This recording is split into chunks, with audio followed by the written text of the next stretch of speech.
What you want sexually is not random. It is not meaningless. It is not separate from who you are. Your sexual desire is a mirror held up to your unconscious mind, reflecting back everything you have hidden, everything you have rejected, everything you refuse to admit about yourself. And most men spend their entire lives running from what that mirror shows them. You can lie to everyone else. You can construct an identity, a persona, a version of yourself that the world finds acceptable. You can tell yourself stories about who you are, what you value, what kind of man you have become, but your desire does not lie. It cuts through every defense mechanism, every rationalization, every carefully constructed self-image. What you actually want, in the privacy of your own mind, in the moments when no one is watching, reveals the truth about who you really are. Carl Jung understood this, the Stoics understood this, and if you are brave enough to look honestly at your own desires, you will understand it too. This is not comfortable work, this is not easy truth, but it is necessary truth, because until you face what your desires reveal about you, you will remain a stranger to yourself. You will remain controlled by forces you do not understand.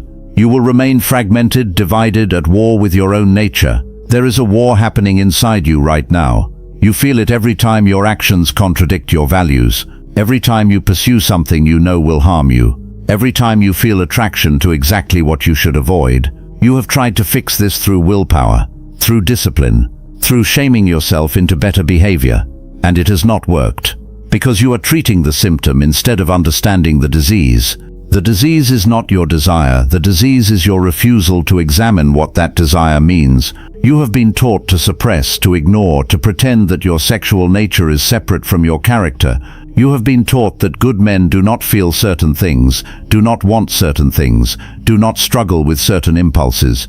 So you bury them, you deny them, you create a version of yourself that looks good on the surface while the real you, the shadow you, operates beneath conscious awareness. And this is where the suffering begins. Because what you reject does not disappear. It goes underground, it gains power in the darkness. Jung called this the shadow.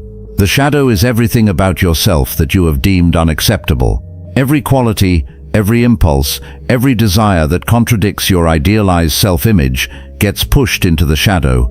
And the shadow does not stay dormant. It expresses itself in your attraction patterns, in your compulsions, in the relationships you create and destroy, in the self-sabotage you cannot explain. Your sexual desire is one of the most direct expressions of your shadow. When you feel drawn to someone who embodies chaos, that attraction is showing you the chaos you have rejected in yourself. When you crave validation through conquest, that craving is showing you the worthlessness you feel beneath your confidence. When you find yourself pursuing someone who will inevitably hurt you, that pattern is showing you the punishment you believe you deserve. Your desire is not your enemy. Your desire is a messenger. And most men kill the messenger rather than hear the message. There was a man who came to understand this the hard way. Successful by external standards. Good career, respected in his community, presented himself as having his life together, but his relationships followed the same pattern every single time. He would meet someone stable, kind, emotionally available, someone who genuinely wanted to build something real with him, and he would feel nothing. No spark, no excitement, no desire. Then he would meet someone chaotic, emotionally unavailable, someone who kept him guessing and off balance. And suddenly he was obsessed. Suddenly he felt alive. This pattern destroyed multiple relationships. He would start with the stable person trying to force attraction that was not there. It would fail. He would pursue the chaotic person, experience intense passion followed by inevitable disaster. It would fail, and he kept telling himself the problem was the women. He kept telling himself he just had not found the right person yet. Until one honest moment, late at night, when he asked himself the question he had been avoiding. Why do I only feel desire for people who will hurt me? The answer was not comfortable. The answer revealed something about himself he had spent decades hiding. He grew up in a household where love was conditional, where approval had to be earned through performance, where emotional safety did not exist. He learned that love meant proving yourself, fighting for scraps of affection, never being enough, and his adult desire was replaying that exact dynamic. He was attracted to chaos because chaos felt like home. He was attracted to unavailability because unavailability matched his internal belief that he was unworthy of consistent love. His desire was showing him his wound, And until he integrated that truth, he would keep repeating the pattern. This is what Jung meant when he said, "Until you make the unconscious conscious, it will direct your life and you will call it fate." Your sexual desire is not fate. It is information. It is your unconscious mind communicating through the only language it knows: attraction, repulsion, obsession, indifference. These are not random reactions. They are responses based on your deepest programming, your earliest wounds, your unintegrated parts. When you desire someone, ask yourself what quality they embody that you have rejected in yourself. When you feel compelled toward a certain dynamic, ask yourself what childhood pattern you are attempting to resolve. When you notice yourself repeating the same relationship mistakes, ask yourself what your unconscious is trying to teach you through repetition. Your desire is a compass pointing toward your shadow, and the shadow contains everything you need to become whole. The Stoics approached this from a different angle, but arrived at the same truth. Marcus Aurelius wrote, "You have power over your mind, not outside events. Realize this, and you will find strength."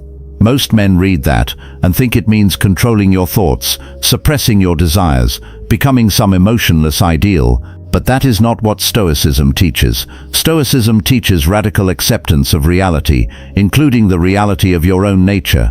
You do not gain power by denying your desires. You gain power by understanding them. Epictetus said, "He is a wise man who does not grieve for the things which he has not, but rejoices for those which he has."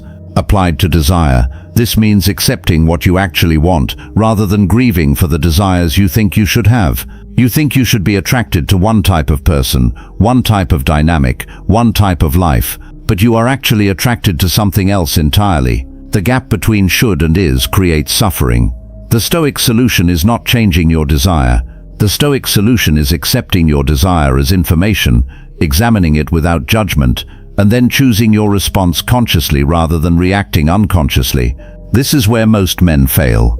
They experience a desire, judge themselves for it, try to suppress it, and then eventually act on it compulsively, because suppression always leads to explosion. The Stoic approach is different. Notice the desire. Observe it without resistance. Ask what it reveals. Then make a conscious choice about how to respond. You can acknowledge that you feel attracted to chaos without acting on that attraction. You can recognize that you crave validation without basing your worth on receiving it. You can see your shadow without becoming it. But you cannot do any of this while pretending the shadow does not exist. Integration requires honest examination, and honest examination requires courage. Because what you will see when you truly look at your desires might contradict everything you believe about yourself. You might discover that you are not as evolved as you thought, not as healed as you claimed, not as different from other men as you wanted to believe. There was another man who learned this through painful revelation. He built his entire identity around being different. He was not like other guys who objectified women, who treated relationships as transactions, who valued physical attraction over deeper connection. He prided himself on being emotionally intelligent, respectful, evolved, and on the surface his behavior matched this identity. He dated women for their minds, engaged in deep conversations, never made anyone feel reduced to their appearance. But when he was alone, when he was honest about what actually aroused him, the truth was more complicated. His private desires did not match his public persona. He felt shame about this contradiction, deep, corrosive shame. So he split himself in two: the public version who said the right things and performed the right values, the private version who wanted something else entirely. And this split was destroying him from the inside. The shame created a cycle. He would suppress his actual desires, tell himself they were wrong or immature or degrading. The suppression would build pressure. Eventually he would act on those desires in secret, feel guilty afterward, recommit to suppression, and repeat the cycle. This is what Jung meant by shadow projection. When you reject a part of yourself, it does not go away. It just operates outside your conscious control, emerging in ways that create more shame and more division. The path out is not suppression. The path out is integration. Integration means accepting that you contain contradictions. You can value deep connection and also experience purely physical attraction. You can respect someone and also desire them. You can be emotionally intelligent and also have primitive impulses. These are not contradictions. These are different aspects of being human. The shadow only has power when you deny it, when you integrate it, when you bring it into conscious awareness and accept it as part of who you are. It loses its compulsive control over you. Jung's process of individuation is about becoming whole, not becoming perfect, not eliminating your shadow. Becoming whole by accepting all of yourself, including the parts you wish were different. Your sexual desire is part of you. Not all of you. Not the most important part of you, but part of you. And until you accept that part, examine it honestly and integrate it into your conscious identity, you will remain fragmented. You will remain at war with yourself. You will remain controlled by unconscious forces. This is the deepest work a man can do. Forget the surface-level self-improvement. Forget the productivity hacks and the morning routines and the performance metrics. The real work is looking at yourself without flinching, seeing what your desires reveal, accepting what you find, and choosing consciously how to respond, rather than being driven by unconscious compulsion. Marcus Aurelius wrote, "Confine yourself to the present." Applied to desire, this means observing what you actually feel in this moment, rather than judging it based on who you wish you were. Right now, you feel what you feel. That is the present reality. You can accept that reality and choose your response, or you can deny that reality and be controlled by it unconsciously. Those are your only options. Denial does not eliminate desire. Denial just removes it from conscious control. The most powerful men are not the ones who have eliminated desire. They are the ones who understand their desire so completely that it no longer controls them. They know what they want and why they want it. They know which desires serve their highest values and which desires lead to self-destruction. They can feel attraction without needing to act on it. They can experience impulse without being enslaved by it. This is what Stoic self-mastery actually means. Not suppression, understanding. Not control through force, control through awareness. When you understand what your sexual desire reveals about you, you gain 3 forms of power. First, you stop repeating unconscious patterns. You see the pattern, you understand why it exists, and you can choose differently. Second, you stop feeling shame about your nature. Shame requires hiding. Integration requires acceptance. When you accept your desires as information rather than identity, shame loses its grip. Third, you become authentic, not the performed authenticity of social media, real authenticity, the kind that comes from knowing yourself completely, including the uncomfortable parts, and no longer needing to pretend. This authenticity is what high-value masculinity actually means. Not the performance of value, not the surface markers of success. Real value comes from integration, from being the same person in private that you are in public, from accepting your shadow and choosing consciously how to respond to it. Women sense this. People sense this. You cannot fake integration. You cannot perform wholeness. It either exists or it does not. And it only exists through the hard work of honest self-examination. Here is what you do. Tonight, when you are alone, sit with yourself honestly. Think about the last person you felt intensely attracted to. Not who you think you should be attracted to. Who you actually wanted. Now ask yourself what quality they embodied. What did they represent? What need did they meet? What part of you came alive around them? Do not judge the answer. Just observe it. If you were attracted to someone unavailable, what does that reveal about your relationship with safety? If you were attracted to someone chaotic, what does that reveal about your comfort with stability? If you were attracted to validation, what does that reveal about your sense of worth? The desire itself is not the problem.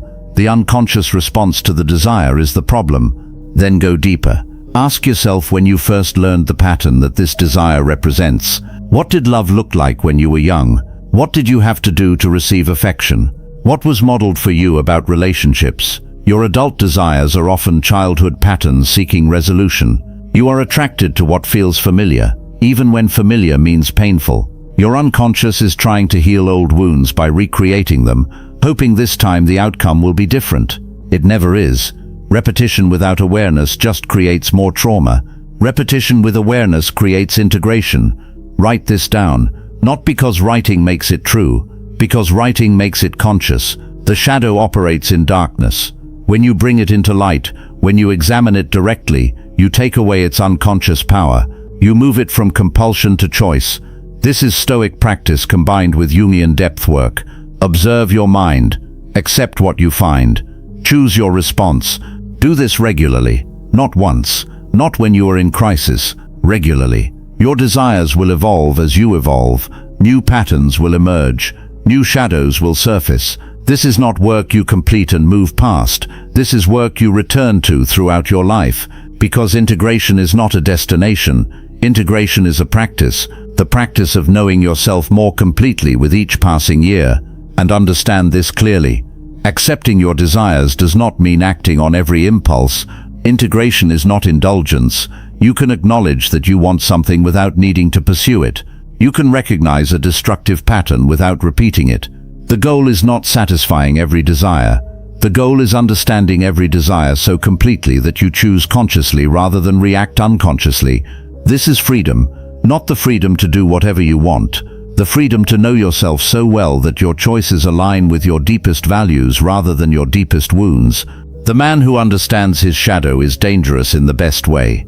Dangerous because he cannot be manipulated through shame, cannot be controlled through guilt, cannot be shamed into pretending to be something he is not.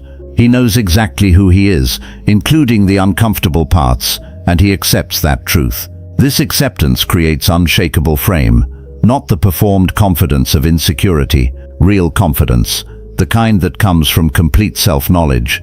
Your sexual desire reveals who you really are, not who you pretend to be, not who you wish you were, who you actually are beneath every layer of performance and defense. And until you face that truth, until you examine it honestly, until you integrate what you find, you will remain controlled by unconscious forces. You will remain fragmented. You will remain at war with yourself. But when you do the work, when you bring your shadow into consciousness, when you accept all of yourself, including the parts you wish were different, something shifts. You stop performing. You stop pretending. You stop dividing yourself into acceptable and unacceptable parts. You become whole. And wholeness is the foundation of real power, real peace, real masculine authority. This is the path Jung outlined. This is the wisdom the Stoics taught. This is the work that transforms boys into men. Not boys who perform masculinity, men who understand themselves completely and live from that understanding. Men who know their desires, accept their shadows, and choose their responses consciously. Men who are the same in private as they are in public, because they have nothing left to hide from themselves. If this resonated with you, if you recognize yourself in this struggle, if you are ready to do the uncomfortable work of honest self-examination, then subscribe to this channel. This community is for men who want truth more than comfort. Men who value integration over performance.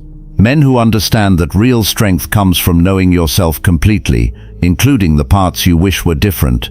Drop a comment below and tell me one thing your desires have revealed about yourself that you have been avoiding. I read every single comment, and I respect every man brave enough to look honestly at himself.